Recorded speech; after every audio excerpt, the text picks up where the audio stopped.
Greetings to all. இன்னைக்கு நாம term 1 7th standardல practice problems exercise number 1.6 ல இருக்கக்கூடிய 19th and 20th problem பார்க்க போறோம். இது page number 30 ல இருக்கு. From a water tank 100 liters of water is used every day. So first statement first sentenceல என்ன information இருக்குன்னா each day every day எவ்வளவு liters யூஸ் பண்றாங்க 100 liters of water is used. Okay, அப்புறம் என்ன சொல்றாங்க after 10 days there is 200 liters of water in the tank. How much water was there in the tank before 10 days அப்படின்னு கேக்குறாங்க. 10 days கழிச்சு பார்க்கும்போது 200 litre வந்துருச்சு. ஓகே, இப்போதான் டே 1ன்னு வச்சுக்கோங்களேன், 0 டேன்னு வச்சுப்போம், அதான் நம்ம கண்டுபிடிக்கணும். 0 டேல எவ்வளோ இருந்துச்சு மீன்ஸ் அந்த டே 1 டே 2 ஸ்டார்ட் பண்ணுறதுக்கு முன்னாடி எவ்வளோ வாட்டர் இருந்துச்சு அப்படிங்கிறது தான் கொஷின். ஹவு மச் வாட்டர்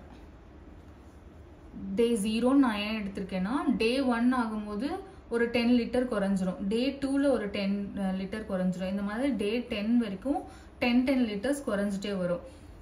அப்படி அது குறைய ஆரம்பிக்கிறதுக்கு முன்னாடி எவ்வளோ வாட்டர் இருந்துச்சு அப்படிங்கிறது தான் கொஸ்டின். ஸோ டே 1 எவ்வளோ குறைஞ்சிருக்கும் 10 லிட்டர்ஸ் இல்லையா, அதான் அவங்க கொடுத்துருக்காங்க. சாரி 100 லிட்டர்ஸ் 100 லிட்டர்ஸ் ஒவ்வொரு நாளும். இது வந்து டே 1. டே 2க்கு எவ்வளோ குறைஞ்சிருக்கும் 200 குறைஞ்சிருக்கும். ஏன்னா அன்னைக்கு ஒரு 100 வரும்ல, டே 1ல ஒரு 100 லிட்டர் குறைஞ்சிருக்கும், டே 2ல ஒரு 100 லிட்டர் குறைஞ்சிருக்கும், டே 3ல ஒரு 100 லிட்டர் குறைஞ்சிருக்கும். அப்போ இனிஷியலாக ஒரு வாட்டர் லெவல் இருக்குல்ல, இனிஷியலாக எக்ஸ் வாட்டர் லெவலில் இருக்குன்னு வச்சுக்கோங்களேன், அந்த எக்ஸ்லேருந்து டே 1ல 100 லிட்டர் குறைஞ்சிருக்கும், டே 2 வரும்போது 200 லிட்டர் குறைஞ்சிருக்கும், டே 3 வரும்போது 300 லிட்டர் குறைஞ்சிருக்கும். அப்போ டே 10க்கு எவ்வளோ லிட்டர் குறைஞ்சிருக்கும், இதுலலாம் என்ன பேட்டர்ன் ஃபாலோ ஆகுது, டே 1னா 1 into 100 லிட்டர், டே 2னா 2 into 100 லிட்டர், டே 3னா 3 into 100 லிட்டர். அப்போ டே 10னா என்ன பேட்டர்ன் 10 into 100 லிட்டர், எவ்வளோ அது 1000 லிட்டர். ஸோ 10 டேஸ்க்குள்ள வாட்டர் லெவல் வந்து 1000 லிட்டர் டிக்ரீஸ் ஆயிருக்கு. டிக்ரீஸ் ஆகி 200 லிட்டர்ல வந்து ரீச் ஆயிருக்கு. இது வந்து ரீச்டு 1000 கம்மியாகி 200ல ரீச் ஆயிருக்கு. அப்போ இனிஷியலா எவ்வளோ இருந்திருக்கும் 300 லிட்டர்ஸ், சாரி 3000 லிட்டர்ஸ் இருந்திருக்கும் 10 டேஸ் பிஃபோர்.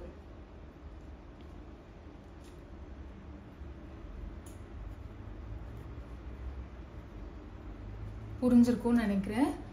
இனிஷியலா என்ன லெவல்ல இருந்ததுன்னு நமக்கு சொல்லல, ஆனா ஒரு நாளும் 100 லிட்டர் கம்மியாகும்னு சொன்னாங்க. அப்படி கம்மியாகி 10 நாள் கழிச்சு 200 லிட்டர்ல வந்து ரீச் ஆயிருக்கு அப்படின்னு சொன்னாங்க. இவ்வளவுதான் நமக்கு இன்ஃபர்மேஷன். எவ்வளோல ஸ்டார்டா இருந்து எவ்வளோல வாட்டர் லெவல் இருந்ததுன்னு தெரியாது, ஆனா ஒரு நாளும் 100 லிட்டர்னு 10 டேஸ்க்கு குறைஞ்சிருக்கு. ஸோ இந்த இன்ஃபர்மேஷன்ல நம்ம என்ன கால்குலேட் பண்ணியிருக்கோம், ஒரு நாளைக்கு 100 லிட்டர் குறையுது அப்படின்னா 10 டேஸ்க்கு வந்து 10 into 100, ஸோ 1000 லிட்டர் குறைஞ்சிருக்குன்னு புரிஞ்சுட்டோம்.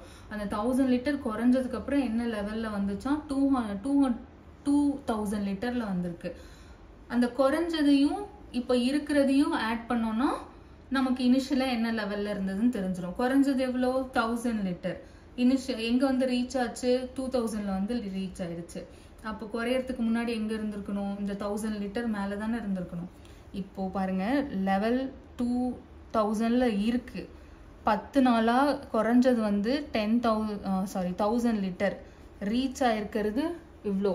இப்போ இவ்வளோ குறைஞ்சிருக்கு இல்லையா, அப்போ இங்கே எவ்வளோ இருந்துச்சு அப்படின்னு கேட்டாங்கன்னா இந்த 1000 தானே டிஃப்ரென்ஸ். இந்த 2000லேருந்து இந்த 310 இந்த 1000 குறையாம இருந்துச்சுன்னா இது எல்லாம் சேர்ந்து தானே இங்கே ஸ்டார்டிங்ல இருந்திருக்கும். ஸ்டார்டிங்ல அப்போ எவ்வளோ இருந்திருக்கும் 3000. புரிஞ்சிருக்கும்னு நினைக்கிறேன். ஓகே, 20th ப்ராப்ளம் பார்க்கலாம். A dog is climbing down into a well to drink water. In each jump it goes down 4 steps. The water level is in 20th step. How many jumps does the dog take to reach the water level அப்படின்னு சொல்லி கேட்குறாங்க. இப்போ நம்ம வந்து climbing down சொன்னதுனால உள்ள குதிக்க போகுது. வெல்னா கிணறு இல்லையா, கிணறுக்குள்ள அது குதிக்குது. எத்தனை ஸ்டெப்ஸ் ஒரு ஜம்ப் பண்ணுச்சுன்னா, if the dog makes 1 jump it will reach 4, it can skip 4 steps. அதாவது இப்போ கிணறு இருக்குன்னு வச்சுக்கோங்களேன், இங்கே வாட்டர் லெவல் இருக்குது, இங்கே ஸ்டெப்ஸ் இருக்குதுன்னு வச்சுக்கோங்க. இப்போ டாக் வந்து ஃபஸ்ட்டு எங்கே ஸ்டெப் 1ல் இருக்காது இல்லையா, இங்கே வெளியில் தான் நின்றுட்டுருக்கோம். இங்கேருந்து அது ஜம்ப் பண்ணும்போது, ஒரு ஜம்ப் பண்ணும்போது 4th ஸ்டெப்புக்கு வந்துடுதான். 1 2 3 4 1 ஜம்பில் 4th ஸ்டெப். இதான் அவங்க கொடுத்துருக்கிறது. ஓகே, இப்படி அது வந்து 20th ஸ்டெப்புக்கு போய் ரீச் ஆகணும். ஸோ எத்தனை ஜம்ப் பண்ணோம் அப்படிங்கிறது தான் கொஷின். எனக்கு வந்து கீழே ஸ்பேஸ் இருக்கிறது இல்லாதனால நான் வந்து ஹரிசான்டலாக போடுறேன், வெர்டிக்கலாக போடாமல். இப்போ பாருங்கள், டாக் வந்து இங்கே ஸ்டார்ட் பண்ணதுன்னு வச்சுக்கோங்களேன். இது வெல்லோட டாப். இனிமேல் தான் ஸ்டெப்ஸ் ஆரம்பிக்குது. அது step 1, step 2, step 3, step 4, step 5, step 6 அந்த மாதிரி. இப்போ நம்ம என்ன பண்ணலான்னா, ஃபஸ்ட் ஜம்ப் பண்ணுது. ஜம்ப் பண்ணும்போது எங்கே வந்துடும், 4th ஸ்டெப்புக்கு வந்துடும் இல்லையா. இதை கன்சிடர் பண்ணாதீங்க. 1 ஜம்ப்பு 4th ஸ்டெப்பு. இன்னொரு ஜம்ப் பண்ணுது, இன்னொரு 4 ஸ்டெப்புன்னா 8th ஸ்டெப்பில் வந்துடும். எத்தனாவது ஜம்ப் இது, 2nd ஜம்ப்பு. இன்னொரு ஜம்ப் பண்ண போகுது, இன்னொரு ஜம்ப் பண்ணாக்கா இன்னொரு 4 ஸ்டெப்ஸ் 12th ஸ்டெப்புக்கு வந்துடும். இன்னொரு ஜம்ப் பண்ணாக்கா இன்னொரு 4 ஸ்டெப்ஸ் 16th ஸ்டெப். இன்னொரு ஜம்ப் பண்ணினா 20th ஸ்டெப். இங்கே தான் நம்ம ரீச் ஆகணும். ரீச் ஆயாச்சு. எத்தனை ஜம்ப் பண்ணியிருக்கு, jump 1, jump 2, jump 3, 4 and 5 jumps. இதை பார்த்தாலே தெரியுது, இட்ஸ் a 4 டேபிள். 4 டேபிளில் நமக்கு எப்போ 20 கிடைக்கும், 4 into 5. So it needs to do 5 jumpers அப்படிங்கிறது தான் நம்ம புரிஞ்சுக்கிறது இங்கே. ஸோ எவ்வளோ ஜம்ப்ஸ் ஆகும்னா 5 ஜம்ப்ஸ். ஓகே, இதுலேயே மீதி இருக்க ப்ராப்ளம் பார்த்துடலாம் இந்த வீடியோலேயே. 21. Kannan has fruit shop. He sells 1 dozen banana at a loss of ₹2 each because it may rotten next day. What is his loss அப்படின்னு கேட்குறாங்க. 1 dozen of banana அப்படின்னா 1 dozenன்றது 12 banana in count. So 1 banana எவ்வளோ loss எடுத்துக்கிறாங்க, ₹2 லாஸில் ஒரு banana sale பண்ணுறாங்க. அப்போ 12 பனானாக்கு எத்தனை rupees loss ஆகிருக்கும், 2 into 12. ஸோ 1 to manyனாலே நம்ம மல்டிப்ளிகேஷன் தானே பண்ணுவோம். 1 பனானாக்கு ₹2 லாஸ்னா 12 பனானாக்கு எவ்வளோ லாஸ் ஆகும், ₹24. ஓகே, இப்போ 22nd ப்ராப்ளம் பார்க்கலாம். A submarine was situated at 650 feet below the sea level. If it descends 200 feet, what is the new position அப்படின்னு சொல்லி கேட்குறாங்க.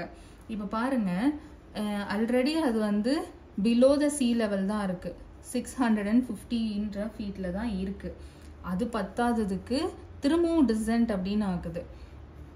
ஸோ இது வந்து சப்போஸ் sea level நம்ம எடுத்துக்கிட்டோம்னா, இங்கே டீப்பில் நல்லா தெரியும் நமக்கு, sea levelக்கு மேலே ஃபுல்லாக பாசிட்டிவில் தான் நம்ம வந்து மெஷர் பண்ணுவோம். sea levelக்கு உள்ளே போகும்போது நெகட்டிவாக தான் மெஷர் பண்ணுவோம். இப்போ கரண்ட்டாக அது எங்கே இருக்குன்னா -650ல் இருக்குது. இது நம்ம டெம்பரேச்சர் படித்தோம்ல, டெம்பரேச்சர் ப்ராப்ளம் ஒன்று போட்டிருந்தோம் எக்ஸசைஸில். அதில் இதே மாதிரி தான் நம்ம கால்குலேட் பண்ணியிருப்போம். பிலோ டிகிரி வந்து 0 கீழே போகும்போது நெகட்டிவில் கவுண்ட் பண்ணுறோம் இல்லையா, அதே மாதிரி தான் இங்கேயும் நம்ம வந்து சீக்கு உள்ளே போகும்போது நம்ம டிஸ்டன்ஸ் வந்து நெகட்டிவில் தான் கவுண்ட் பண்ணுவோம். ஹையர் கிரவுண்ட் லெவலுக்கு மேலே போகும்போது பாசிட்டிவில் கவுண்ட் பண்ணுவோம். இப்போ ஏற்கனவே அது வந்து -650ல் தான் இருக்குது. அகெயின் இன்னும் கொஞ்சம் உள்ளே போகுதுன்னு வச்சுக்கோங்களேன். எவ்வளோ போகுதான், 200 feet இன்னும் கொஞ்சம் டீப்பராக போகுது. அப்போ இன்னும் கொஞ்சம் உள்ளே போனால் எங்கே இருக்கும், 200 feet. ஆல்ரெடி 650, இன்னும் ப்ளஸ் ஒரு 200 உள்ளே போயிருக்காங்க. So totally 850. இதான் இந்த ப்ராப்ளம்க்கு answer. Magic square row, magic square கொடுத்துருக்காங்க, இல்லை ரோ காலம் டயக்னல். இந்த ஸ்கொயருக்கு பேர் மேஜிக் ஸ்கொயர். ஏன் அப்படின்னா என்னுடைய ரோ காலம் அண்ட் டயக்னலோட சம் வந்து சேமாக இருக்கும் அப்படின்னு சொல்கிறாங்க. ரோனா 1 2 3 இந்த டைரக்ஷன், இந்த மூணையும் ஆட் பண்ணி இங்கே ஒரு ஆன்சர் போடுவோம்ல, அந்த நம்பர், இங்கே வர நம்பர், இங்கே வர நம்பர், இது எல்லாத்தையும் ஆட் பண்ணால் இங்கே ஒரு நம்பர் கிடைக்கும் இல்லையா. அதே மாதிரி காலம் வழியாகவும் ஆட் பண்ணும்போது இங்கே ஒரு நம்பர், இங்கே ஒரு நம்பர், இங்கே ஒரு நம்பர். இந்த பாக்ஸ் போட்டிருக்கேன் இல்லையா, இது எல்லாத்துலேயும் சேம் நம்பர் வரும் அப்படின்னு சொல்கிறாங்க. அதே மாதிரி டயகனலாக ஆட் பண்ணும்போது, இந்த டயகனல் ஆட் பண்ணும்போதும் ஒரு நம்பர் நமக்கு கிடைக்கும், அதுவும் சேமாக தான் இருக்கும். இப்போ நான் போட்டிருக்க எல்லா பாக்ஸ்லேயும் சேம் நம்பர் ஆன்சராக வரும். அதனால தான் இதுக்கு பேர் வந்து மேஜிக் ஸ்கொயர் அப்படின்னு சொல்கிறாங்க. ஓகே, இப்போ பார்த்தோன்னா எல்லா சைட்லேயுமே ஏதோ ஒரு அன்னோன் இருக்குது. பட் இந்த இடத்துல மட்டும் ஒரு அன்னோனே இல்லை, எல்லாமே நம்பர்ஸ் இருக்குது. ஸோ இதுதான் நமக்கு க்ளூ. ஸோ இதெல்லாம் ஆட் பண்ணால் எவ்வளோ கிடைக்குதுன்னு பார்ப்போம். -10 -3ன்றது -13. ஏன்னா சேம் சைனாக இருக்கிறதுனால ஆட் பண்ணுறேன். ஆட் பண்ணால் -13. -13 + 4. -13 + 4 வேறு வேறு சைன் இல்லையா? ஸோ சப்ராக்ஷன் பண்ணினோன்னா 9. பெரிய நம்பர் வந்து -13. ஸோ அதனால -9. எந்த சைடு ஆட் பண்ணாலும் -9 நமக்கு கிடைக்கணும்.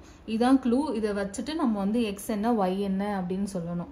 ஓகே, இப்போ இங்கே பார்த்தீங்கன்னா 1 -10 + xன்னு இருக்குது. இது மூணுத்தையும் ஆட் பண்ணால் இந்த பாக்ஸில் என்ன கிடைக்கணும்? நமக்கு -9 கிடைக்கணும். ஓகே, நம்பர் மட்டும் இப்போ சிம்பிளிஃபை பண்ணுவோம். 1 - 10 அப்படிங்கிறது -9 தான். -9 + x = -9ன்னு கிடைக்கணும். இது கூட என்ன ஆட் பண்ணால் நமக்கு -9 கிடைக்கும்? -9 கூட என்ன ஆட் பண்ணுவோம் -9 கிடைக்கும்னா 0. ஸோ ஆப்வியஸாக x = 0. ஓகே, இப்போ எக்ஸோட வேல்யூ 0ன்னு தெரிஞ்சு போச்சு. இப்போது இந்த பக்கம் ஆட் பண்ணோன்னா z என்னன்னு தெரிஞ்சிடும். இப்போ பாருங்கள், x வந்து 0 -2 + z = இங்கே என்ன கிடைக்கணும்? இங்கேயும் -9 தான் கிடைக்கணும். இதெல்லாம் ஆட் பண்ணி பார்ப்போம். -9 கிடைக்கணும். நம்ம ஆஸ் யூஷுவல் நமக்கு தெரியாத z ஒரு பக்கத்தில் இருக்கட்டும், தெரிஞ்ச -9ம் -2ம் இன்னொரு பக்கம் இருக்கட்டும். 0 ஆட் பண்ணுறதுனால சப்ராக்ஷன் பண்ணுறதுனால நமக்கு ஒரு அஃபெக்ட் ஆக போகிறதில்ல. அதனால நான் 0 கன்சிடர் பண்ணல. ஸோ -9 -2 அப்படிங்கிறது -11. ஸோ z = சாரி, இது -2 இல்லையா? ஸோ இந்த பக்கம் வரும்போது +2ன்னு வரும். +2னா -9 + 2 வந்து -7. இப்போ ஜியும் கண்டுபிடிச்சாச்சு, -7 அப்படின்னு. இப்போ y மட்டும்தான் பாக்கி இருக்கு. இப்போ பார்த்தீங்கன்னா இது எல்லாத்தையும் ஆட் பண்ணாலும் -9 கிடைக்கணும். இது ஃபுல்லாக ஆட் பண்ணும்போது என்னென்ன இருக்குது? y -3 -2 = -9. Sorry, okay, y = 9. நம்பர்ஸ்லாம் தனியாக வச்சுக்கலாம். -9 இந்த பக்கம் வரும்போது +3, இந்த பக்கம் வரும்போது +2ன்னு வந்துடும். ஸோ ப்ளஸ் நம்பர்ஸ் ரெண்டுத்தையும் ஆட் பண்ணால் +5. ஒரு ரெண்டு வேறு வேறு சைனில் இருக்குது. Subtraction பண்ணினோன்னா -4. y = -4, x = 0 and z = -7. So இதோட எக்ஸசைஸ் 1.6 முடிஞ்சிருச்சு. இதுக்கப்புறம் நம்ம வந்து செகண்ட் சாப்டர் போயிடலாம், அல்ஜிப்ராக்கு. தேங்க்ஸ் ஃபார் வாட்சிங். உங்களுக்கு ஏதாவது புரியலை இல்லை என்னன்னாலும் கமெண்ட்டில் சொல்லுங்கள்.